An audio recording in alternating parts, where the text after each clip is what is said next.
While I congratulate President Felix Tshisekedi for leading in the just concluded Congo presidential election, I want to call on Katumbi, the leading run-up candidate, to accept the decision of the Democratic Republic of Congo people and pick up the telephone and call President Felix Tshisekedi and congratulate him.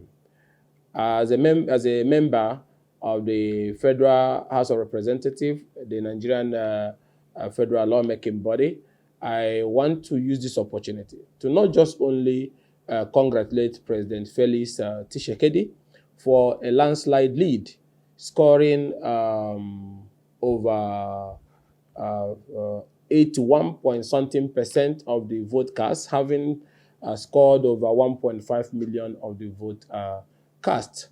It's a victory that is clear, and is a clear statement that have shown that Congo people have decided to come together, have decided to unite, and look forward to the future, a future where there is greater opportunity in the mining industry, a future where the rebellion in the eastern part of Congo will be permanently quashed.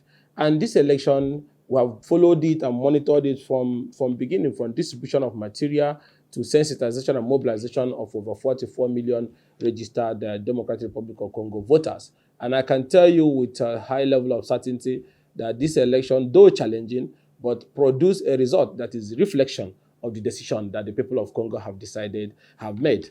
And also, it's very, very important that you see by the voting pattern from different regions, you can see that there's a decision by the people that they want a united president. They want a president that have the capacity to quell the security challenges once and for all. They want a president that have the interests of Congo people as has to do with mining rights and mining opportunity. And also looking at the votes scored by Matambi, you can see roughly he got about 280-something thousand votes, which is a small fraction of 15 point something percent. And more also important is the vote of Fayulu, which also shows that Congo people does not want to go that direction. You have Fayulu scoring a small number of votes, 23,000 plus votes, and 1.2% of the vote cast. And then the remaining candidates, Mohito, Sesenga, Mukwebe, and so on and so forth. Mujombo, I've forgotten his name.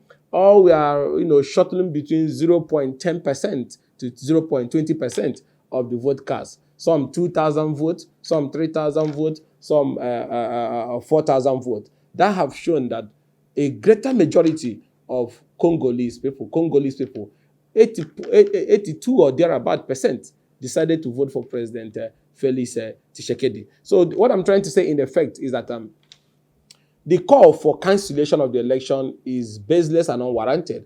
And it's not a call driven by what happened in the poll. It's just like you have lost an election that you performed woefully. You didn't even win most of the stronghold or some of your party in the past. And then all of a sudden, Katumbi is calling for cancellation, Mutabe is calling for cancellation, Mozito is calling for cancellation, Sesenga is calling for cancellation, Mukwebe is calling for cancellation, Mojombo is calling for cancellation, Fayulu is calling for cancellation. You scored 0.10%, 2,000 votes, 3,000 votes, like somebody running a municipal election. You scored 280-something thousand votes, less than 20% of the entire vote cast. You scored 3,000 something, which is 23,000 votes, which is about 1.2% of the vote cast. And you're calling for cancellation, even when the entire tally have not been officially announced by the Electoral Commission, just because you have lost to President Felix Tshisekedi. And also, it's also important to also condemn the call for resort to civil unrest, to mass violent protest that is being called by Mukwebe. Mukwebe, for instance, you didn't even cross the 3,700 line. You didn't even get to 0.30% of the vote cast. And now you want to incite people alongside the other guys. I said it from day one that going into the election with all the leading opposition candidates, whether you say Katumbi, Mutabe, Mozito, Mojombo, Sesenga, Fayulu, all of you went into the election. You should have known the consequences of all of you going into an election, that you have Felix Tshekedi, who is a strong candidate, who have been able to bring money reforms, who have been able to bring free education, who have been able to bring free healthcare, who have been able to quell and lead strong assault against the separatist element in the eastern part of Congo. Such a candidate, for you to challenge him, you should have come together. I said it before the election, that if you go into this election, none of you is going to get 18.5% of the vote. Because look at it now. Katumbi is about 15 point something percent, 208 something thousand votes. Fayulu is about 23,000 votes, which is 1.2% of the vote cast.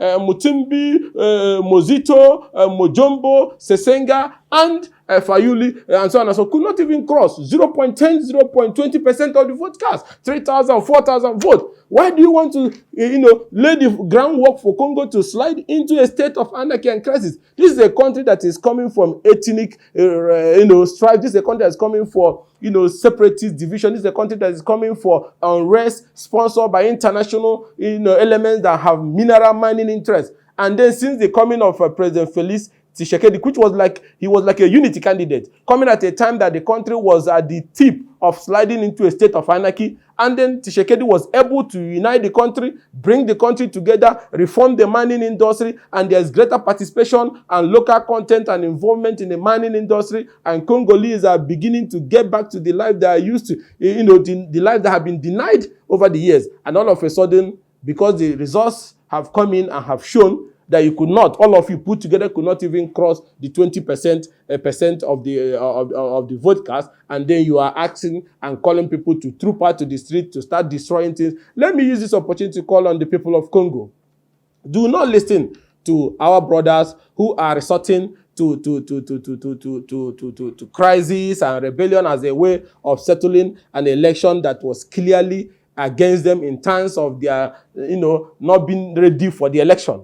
Congo is your country. If you want to go back to the Congo of the old decades that we used to know, where there is blood on the streets, where there is killing, where there is raping, where there is burning things, just remember that while you are doing that, those international interests that is backing the Katumbi or Mozito or Sesenga, those international interests that is propping them up, that have mining interests, will keep mining your mineral resources. All the reforms that have brought to bear, all the investment in the solid mineral sector will all be blown into pieces. Why they will be mining their minerals and their jets flying out of Congo in the night, then you will be killing yourself.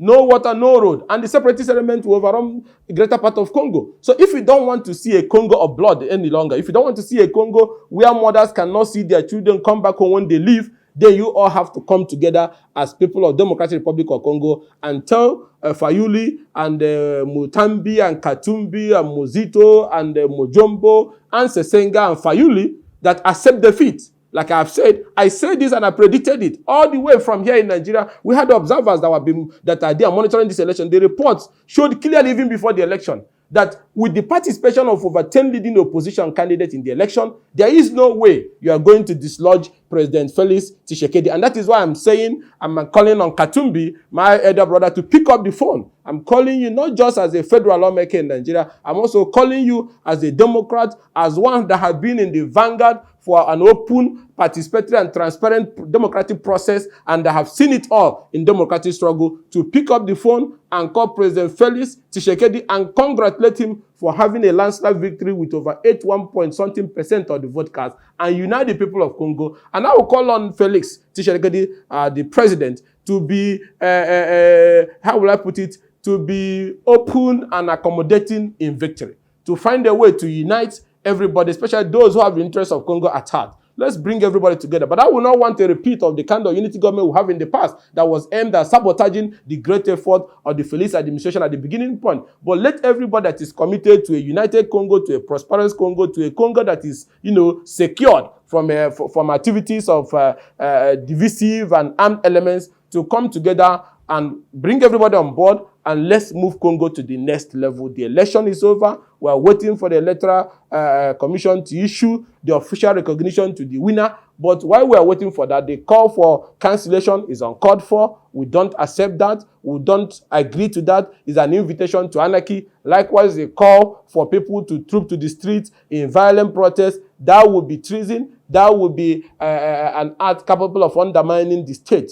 So I'm calling on the people of Congo to be united with President Felix Tshekedi. The election is over, and Congolese people have spoken with one voice, and Felix Tshekedi is the man the people of the Democratic Republic of Congo have elected. So I want to congratulate the people of Congo. My name still remains Ikenga Imo Ugochinyerika Agwon, a member of the Federal Parliament of the Federal Republic of Nigeria. I salute the Congo people.